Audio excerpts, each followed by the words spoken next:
Come on, man, knock it off. What?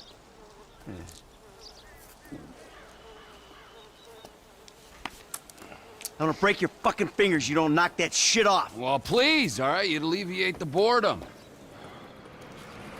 Hello, and welcome. I'm willing to bet that you all know who Loki is. You know, the Norse god of mischief known for causing chaos, catalyzing major events, and in general being crazy. He's been depicted in many ways across media, and he is one of the most important characters in Norse mythology. His life is more insane than you would think.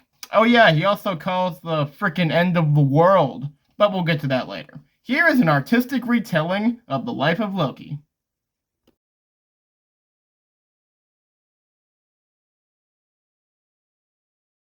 His beginnings and the relationship with the gods. Loki was born as a half-god, half-giant to the son of Farbautur and Laufey, forgive me for the pronunciation, I don't speak Nordic, who abandoned the boy after a battle against the Aesir. Odin had found him as a child and took him back to Asgard, and most historical evidence cites that Loki and Odin were actually blood brothers, which would make him Thor's uncle, apparently.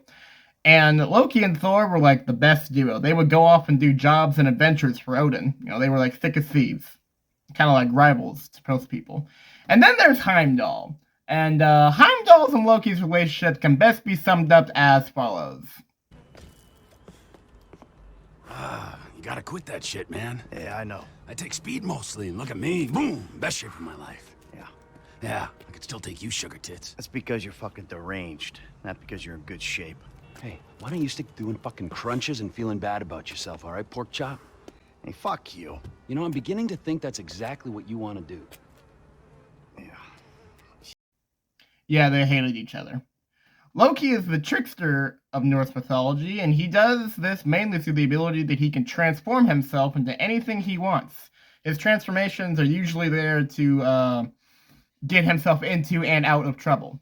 And this guy is very creative about what he transforms into. And he had a lot of children, most of which would be destined to kill the Aesir.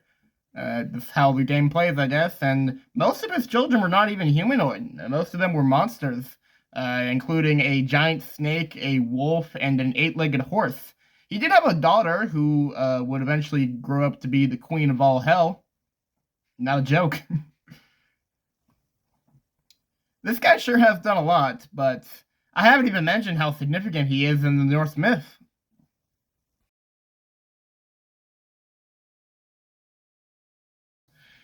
Notable achievements.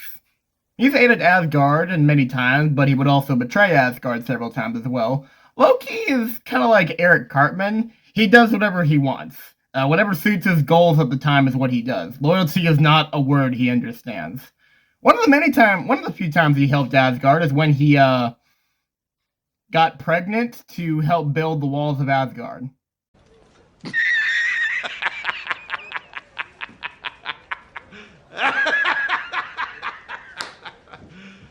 You serious? Yes, I am serious. Anyway, it all happened when one day, because the gods couldn't be bothered to build the wall themselves, so a giant came by and offered to build it for them. Loki convinced them to do it, knowing that the task was impossible. He didn't know that this giant had a magical stallion to help him build the wall. So the gods were pretty pissed off about the fact they were about to lose their wager. So, Loki said, I've got an idea! and then he transformed himself into a mare and seduced the stallion into having sex with him. He later gave birth to a multi-legged beast that would become Odin's steed.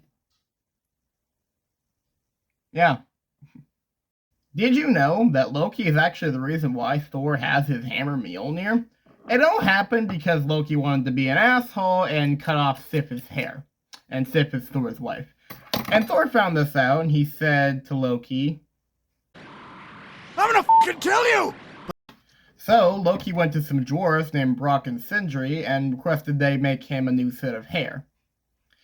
He then later taunt these dwarves into making Mjolnir and Draupnir, Thor's hammer and Odin's self-replicating golden ring. And he promised that they could cut off his head if they were to succeed. He even turned himself into a fly to distract them, but he lost. And being a sore loser, he stole these magical items and gave them to Thor and Odin respectively. And then the dwarves later found him and sewed his mouth shut because, he's an asshole. You see, Loki sure is a deranged psychopath, only hell-bent on his own amusement at the suffering of others. But he sure does do some interesting stuff, though. Like that one time that he casually caused the end of the world. What an asshole! I know, right? All good things, or in Loki's case, all drunken psychotic assholes have to die eventually, and this happens during Ragnarok. You see, everything would have been fine had Loki not tricked Hood into shooting Balder with a mistletoe arrow. This would kill Balder, and Odin was pissed. When he and the other gods found Loki, they would eventually tie him to a rock by his son's entrails. Pretty terrible thing, but you kind of deserved it, Loki. And they also left a snake to drip venom into his face until all of eternity, or at least until Ragnarok begins.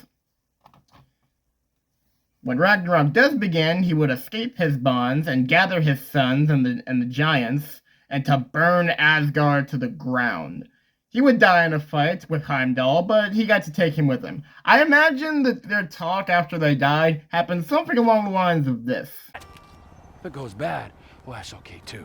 Because then you and I get to go to hell. And I get to spend the rest of eternity with you, tormenting you. Well, I guess it's on then. So literally everyone dies, and the universe is engulfed in flames and flood. The end. Man, this guy caused a lot of chaos, didn't he? But why do we like him so much?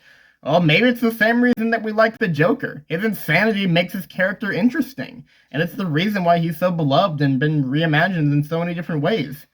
This was his story, or at least an artistic recreation of his story.